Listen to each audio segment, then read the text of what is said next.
जय हिंद साथियों। मैं आर के स्वामी आप सभी का स्वामी क्लासेस फाजिलका में स्वागत करता हूं। साथियों, आज की जो क्लास है मिश्रित प्रश्नमाला सीरीज की 26वीं क्लास रहेगी और आज की इस क्लास में हम हिंदी साहित्य और व्याकरण से संबंधित बहुत ही महत्वपूर्ण प्रश्नों का अध्ययन करेंगे जो कि अक्सर परीक्षा में पूछे ही जाते हैं। साथियों, आज की इस क्लास में आपको बहुत कुछ नया सीखने को मिलेगा, इसलिए वीडियो के अंत तक जुड़े रहें। वीडियो को लाइक और शेयर अवश्य करें। अगर आप हमारे YouTube चैनल पर नए हो तो चैनल को सब्सक्राइब करें, बेल आइकन को अवश्य दबाएं ताकि आप तक नई क्लास का नोटिफिकेशन पहुंच सके। वीडियो से संबंधित PDF प्राप्त करने के लिए आप हमारे टेलीग्राम चैनल को ज्वाइन करें, जहां पर आपको सभी वीडियो से संबंधित PDF प्राप्त हो जाएगी। तो शुरू करते हैं आज की क्लास। देखते हैं पहला प्रश्न। बरवे रामायण रचना किसकी है?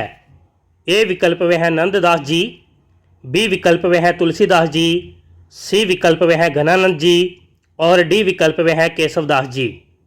क्या उत्तर सही होना चाहिए? सभी साथी उत्तर देंगे। सभी साथी प्रश्न संख्या डालकर उत्तर देंगे। बरवे रामायण रचना किसकी है? हाँ जी, यह क्लास रोज रात 8 बजे होती है, इसलिए आप सभी रोज रात 8 बजे चैनल के साथ अवश्य जुड़ें और हिंदी की बेहतर तैयारी करें। प्रश्न संख्या 1 का उत्तर जो साथी बी विकल्प को चुन रहे हैं बिल्कुल सही है, यानी कि यह रचना तुलसीदास जी की मानी जाती है। आगे देखते हैं प्रश्न संख्या 2। भरत मुनि जी के रस सूत्र में किसका उल्लेख नहीं है? ए विकल्प में है स्थाई भाव, बी विकल्प में है विभाव, सी विकल्प में है अनुभाव और डी विकल्प में है व्यभिचारी भाव। क्या उत्तर सही होना चाहिए? सभी साथी उत्तर देंगे। भरत मुनि जी के रस सूत्र में किसका उल्लेख नहीं है? प्रश्न संख्या 2 का उत्तर जो साथी ए विकल्प को चुन रहे हैं बिल्कुल सही है, यानी कि स्थाई भाव का उल्लेख नहीं है। आगे देखते हैं प्रश्न संख्या 3। तोड़ने ही होंगे मठ और गढ़ सब, यह पंक्ति किसकी है? ए विकल्प में है अज्ञे जी, बी विकल्प में है केशवदास जी, सी विकल्प में है अमृत राय जी और डी विकल्प में है मुक्तिबोध जी। क्या उत्तर सही होना चाहिए? प्रश्न संख्या 3 का उत्तर जो साथी डी विकल्प को चुन रहे हैं बिल्कुल सही है, यानी कि यह पंक्ति मुक्तिबोध जी की मानी जाती है। आगे देखते हैं प्रश्न संख्या 4। अम्य हलाहल मद भरे श्वेत श्याम रत्नार, यह पंक्ति किसकी है? ए विकल्प में है मतीराम जी, बी विकल्प में है भिखारी दास जी, सी विकल्प में है रसलीन जी और डी विकल्प में है नंददास जी। क्या उत्तर सही होना चाहिए? एक बार सभी साथी वीडियो को लाइक और शेयर कर दें।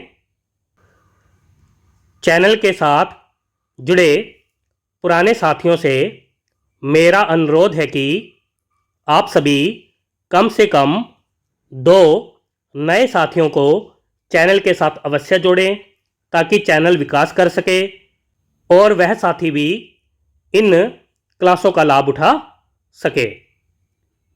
प्रश्न संख्या 4 का उत्तर जो साथी सी विकल्प को चुन रहे हैं बिल्कुल सही है, यानी कि यह पंक्ति रसलीन जी की मानी जाती है।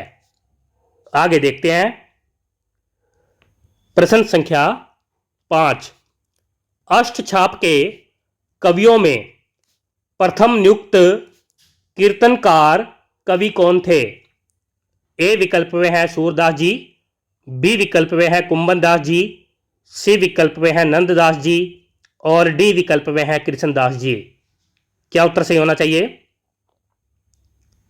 प्रश्न संख्या 5 का उत्तर जो साथी बी विकल्प को चुन रहे हैं बिल्कुल सही है, यानी कि कुंभन दास जी अष्टछाप कवियों में प्रथम नियुक्त कीर्तनकार माने जाते हैं। आगे देखते हैं प्रश्न संख्या 6। जी हाँ हजूर मैं गीत बेचता हूँ, यह पंक्ति किसकी है? ए विकल्प में है भगवती चरण वर्मा जी, बी विकल्प में है भवानी प्रसाद मिश्र जी, सी विकल्प में है केदारनाथ सिंह जी और डी विकल्प में है सुमित्रानंदन पंत जी। क्या उत्तर सही होना चाहिए? सभी साथी उत्तर देंगे। जी हाँ हजूर मैं गीत बेचता हूँ, यह पंक्ति किसकी है? प्रश्न संख्या 6 का उत्तर जो साथी बी विकल्प को चुन रहे हैं बिल्कुल सही है, यानी कि यह पंक्ति भवानी प्रसाद मिश्र जी की मानी जाती है। आगे देखते हैं प्रश्न संख्या 7। हम नहीं कहते कि हमको छोड़कर सत्रोत्सविनी बह जाए, यह पंक्ति किसकी है? ए विकल्प में है भारत भूषण अग्रवाल जी, बी विकल्प में है निराला जी, सी विकल्प में है अज्ञे जी और डी विकल्प में है केदारनाथ अग्रवाल जी। क्या उत्तर सही होना चाहिए? सभी साथी उत्तर देंगे।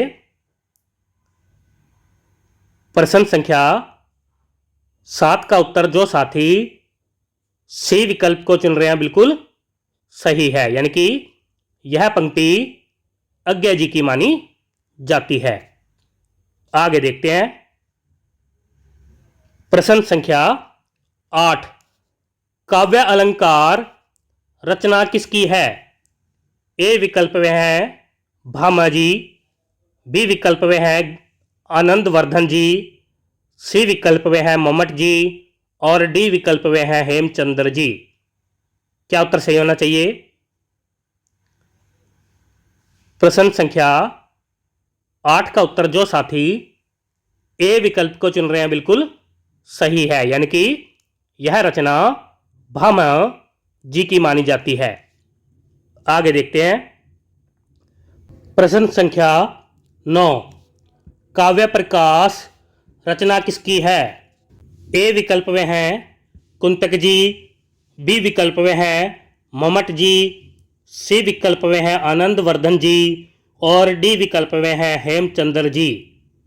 क्या उत्तर सही होना चाहिए? प्रश्न संख्या 9 का उत्तर जो साथी बी विकल्प को चुन रहे हैं बिल्कुल सही है, यानी कि यह रचना मम्मट जी की मानी जाती है। आगे देखते हैं प्रश्न संख्या 10। वाक्यम रसात्मकम काव्यम, यह कथन किसका है? ए विकल्प में है कालिदास जी, बी विकल्प में है वामन जी, सी विकल्प में है विश्वनाथ जी और डी विकल्प में है जगन्नाथ जी। क्या उत्तर सही होना चाहिए? सभी साथी उत्तर देंगे। प्रश्न संख्या 10 का उत्तर जो साथी सी विकल्प को चुन रहे हैं बिल्कुल सही है, यानी कि यह कथन विश्वनाथ जी का माना जाता है। आगे देखते हैं प्रश्न संख्या 11 है। संसद से सड़क तक रचना किसकी है? ए विकल्प में है भगवती चरण वर्मा जी, बी विकल्प में है धूमिल जी, सी विकल्प में है भीष्म साहनी जी और डी विकल्प में है नागार्जुन जी। क्या उत्तर सही होना चाहिए? संसद से सड़क तक रचना किसकी है? प्रश्न संख्या 11 का उत्तर जो साथी बी विकल्प को चुन रहे हैं बिल्कुल सही है, यानी कि यह रचना धूमिल जी की मानी जाती है। सभी साथी याद कर लेंगे। आगे देखते हैं। प्रश्न संख्या 12 है। फूल नहीं रंग बोलते हैं, रचना किसकी है? ए विकल्प में है केदारनाथ अग्रवाल जी, बी विकल्प में है केदारनाथ सिंह जी, सी विकल्प में है भारत भूषण अग्रवाल जी और डी विकल्प में है जयशंकर प्रसाद जी। क्या उत्तर सही होना चाहिए? प्रश्न संख्या 12 का उत्तर जो साथी ए विकल्प को चुन रहे हैं बिल्कुल सही है, यानी कि यह रचना केदारनाथ अग्रवाल जी की मानी जाती है। आगे देखते हैं। प्रश्न संख्या 13 है। युगधारा रचना किसकी है? ए विकल्प में है दुष्यंत कुमार जी, बी विकल्प में है केदारनाथ अग्रवाल जी, सी विकल्प में है जयशंकर प्रसाद जी और डी विकल्प में है नागार्जुन जी। क्या उत्तर सही होना चाहिए? प्रश्न संख्या 13 का उत्तर जो साथी डी विकल्प को चुन रहे हैं बिल्कुल सही है, यानी कि यह रचना नागार्जुन जी की मानी जाती है। आगे देखते हैं। प्रश्न संख्या 14 है। साय में धूप रचना किसकी है? ए विकल्प में है कमलेश्वर जी, बी विकल्प में है दुष्यंत कुमार जी, सी विकल्प में है भवानी प्रसाद मिश्र जी और डी विकल्प में है भारत भूषण अग्रवाल जी। क्या उत्तर सही होना चाहिए? प्रश्न संख्या 14 का उत्तर जो साथी बी विकल्प को चुन रहे हैं बिल्कुल सही है, यानी कि यह रचना दुष्यंत कुमार जी की मानी जाती है। आगे देखते हैं। प्रश्न संख्या 15 है। नैन नचाए कहीं मुस्काए लल्ला फिर आयो खेलन होरी, यह पंक्तियां किसकी है? ए विकल्प में है केशवदास जी, बी विकल्प में है घनानंद जी, सी विकल्प में है पद्माकर जी और डी विकल्प में है नागार्जुन जी। क्या उत्तर सही होना चाहिए? बहुत ही महत्वपूर्ण पंक्तियां हैं और अक्सर परीक्षा में पूछी ही जाती है। नैन नचाए कहीं मुस्काए लल्ला फिर आयो खेलन होरी, यह पंक्तियां किसकी है? प्रश्न संख्या 15 का उत्तर जो साथी सी विकल्प को चुन रहे हैं बिल्कुल सही है, यानी कि यह पंक्तियां पद्माकर जी की मानी जाती है। आगे देखते हैं। प्रश्न संख्या 16 है। भूषण बिनु न विराजई कविता बनीता मीत, यह पंक्तियां किसकी है? ए विकल्प में है भूषण जी, बी विकल्प में है केशवदास जी, सी विकल्प में है अमृत राय जी और डी विकल्प में है मतीराम जी। क्या उत्तर सही होना चाहिए? प्रश्न संख्या 16 का उत्तर जो साथी बी विकल्प को चुन रहे हैं बिल्कुल सही है, यानी कि यह पंक्तियां केशवदास जी की मानी जाती है। आगे देखते हैं। प्रश्न संख्या 17 है। देसिल बयना सब जन मिठा, यह पंक्ति किसकी है? ए विकल्प में है कबीर दास जी, बी विकल्प में है अमीर खुसरो जी, सी विकल्प में है विद्यापति जी और डी विकल्प में है नाबादास जी। क्या उत्तर सही होना चाहिए? सभी साथी उत्तर देंगे। बहुत ही महत्वपूर्ण पंक्ति है। प्रश्न संख्या 17 का उत्तर जो साथी सी विकल्प को चुन रहे हैं बिल्कुल सही है, यानी कि यह पंक्ति विद्यापति जी की मानी जाती है। आगे देखते हैं। प्रश्न संख्या 18 है। साई के सब जीव है, कीरी कुंजर दोए, यह पंक्तियां किसकी है? ए विकल्प में है कबीरदास जी, बी विकल्प में है सूरदास जी, सी विकल्प में है तुलसीदास जी और डी विकल्प में है ईश्वरदास जी। क्या उत्तर सही होना चाहिए? साई के सब जीव है, कीरी कुंजर दोए, यह पंक्तियां किसकी है? प्रश्न संख्या 18 का उत्तर जो साथी ए विकल्प को चुन रहे हैं बिल्कुल सही है, यानी कि यह पंक्तियां कबीरदास जी की मानी जाती है। आगे देखते हैं। प्रश्न संख्या 19। रक्षाबंधन नाटक किसका है? ए विकल्प में है रघुवीर सहाय जी, बी विकल्प में है रांगे राघव जी, सी विकल्प में है हरिकृष्ण प्रेमी जी और डी विकल्प में है मीराबाई जी। क्या उत्तर सही होना चाहिए? प्रश्न संख्या 19 का उत्तर जो साथी सी विकल्प को चुन रहे हैं बिल्कुल सही है, यानी कि यह नाटक हरिकृष्ण प्रेमी जी का माना जाता है। आगे देखते हैं। प्रश्न संख्या 20। अंधा कुआं नाटक किसका है? ए विकल्प में है धर्मवीर भारती जी, बी विकल्प में है विष्णु प्रभाकर जी, सी विकल्प में है लक्ष्मी नारायण लाल जी और डी विकल्प में है केदारनाथ सिंह जी। क्या उत्तर सही होना चाहिए? प्रश्न संख्या 20 का उत्तर जो साथी सी विकल्प को चुन रहे हैं बिल्कुल सही है, यानी कि यह नाटक लक्ष्मी नारायण लाल जी का माना जाता है। आगे देखते हैं। प्रश्न संख्या 21। बकरी नाटक किसका है? ए विकल्प में है धूमिल जी, बी विकल्प में है सर्वेश्वर दयाल सक्सेना जी, सी विकल्प में है कमलेश्वर जी और डी विकल्प में है स्वदेश दीपक जी। क्या उत्तर सही होना चाहिए?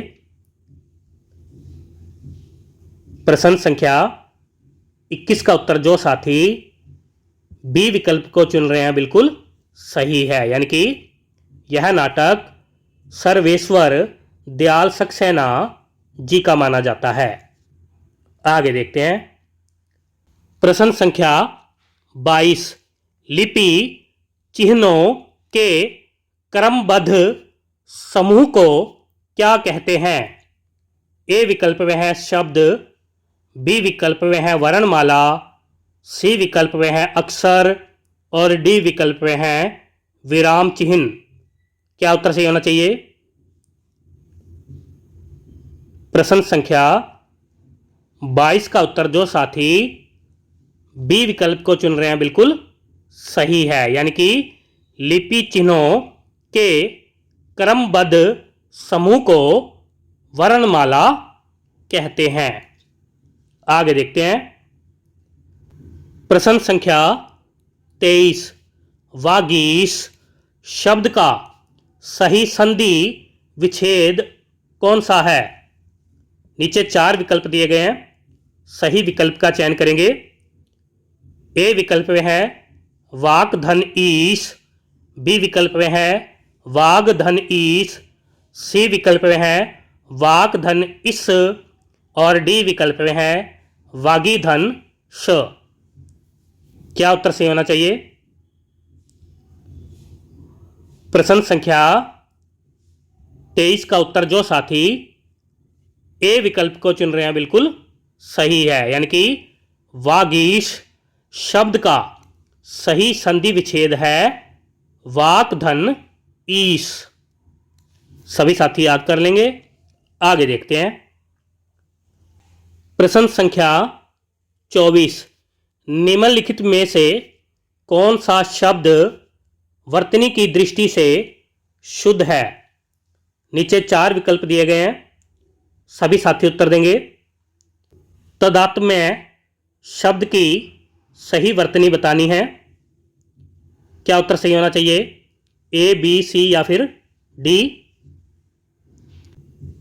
प्रश्न संख्या 24 का उत्तर जो साथी बी विकल्प को चुन रहे हैं बिल्कुल सही है, यानी कि बी विकल्प में तदात्म्य शब्द की सही वर्तनी है। आगे देखते हैं। प्रश्न संख्या 25 पखेरु, विहग, विहंगम, शकुन और शकुंत किसके पर्यायवाची शब्द हैं? ए विकल्प में है पक्षी, बी विकल्प में है वृक्ष, सी विकल्प में है बाग और डी विकल्प में है जंगल। क्या उत्तर सही होना चाहिए? सभी साथी उत्तर देंगे। प्रश्न संख्या 25 का उत्तर जो साथी ए विकल्प को चुन रहे हैं बिल्कुल सही है, यानी कि यह सभी शब्द पक्षी के पर्यायवाची माने जाते हैं। आगे देखते हैं। प्रश्न संख्या 26 अवनीपति, भूप और लोकेश किसके पर्यायवाची शब्द हैं? ए विकल्प में है पृथ्वी, बी विकल्प में है राजा, सी विकल्प में है शत्रु और डी विकल्प में है मित्र। क्या उत्तर सही होना चाहिए? प्रश्न संख्या 26 का उत्तर जो साथी बी विकल्प को चुन रहे हैं बिल्कुल सही है, यानी कि यह सभी शब्द राजा के पर्यायवाची हैं। आगे देखते हैं। प्रश्न संख्या 27 मेंढक का तत्सम रूप कौन सा है? ए विकल्प में है मुद्रत, बी विकल्प में है मंडूक, सी विकल्प में है मुष्टि और डी विकल्प में है उपर्युक्त सभी। क्या उत्तर सही होना चाहिए? प्रश्न संख्या 27 का उत्तर जो साथी बी विकल्प को चुन रहे हैं बिल्कुल सही है, यानी कि मेंढक का तत्सम रूप मंडूक होता है। सभी साथी याद कर लेंगे। आगे देखते हैं। प्रश्न संख्या 28 स्त्रीत्व शब्द में कौन सी संज्ञा है? ए विकल्प में है व्यक्तिवाचक संज्ञा, बी विकल्प में है जातिवाचक संज्ञा, सी विकल्प में है द्रव्यवाचक संज्ञा और डी विकल्प में है भाववाचक संज्ञा। क्या उत्तर सही होना चाहिए? प्रश्न संख्या 28 का उत्तर जो साथी डी विकल्प को चुन रहे हैं बिल्कुल सही है, यानी कि स्त्रीत्व शब्द में भाववाचक संज्ञा है। आगे देखते हैं। प्रश्न संख्या 29 से और के द्वारा किस कारक के परसर्ग है?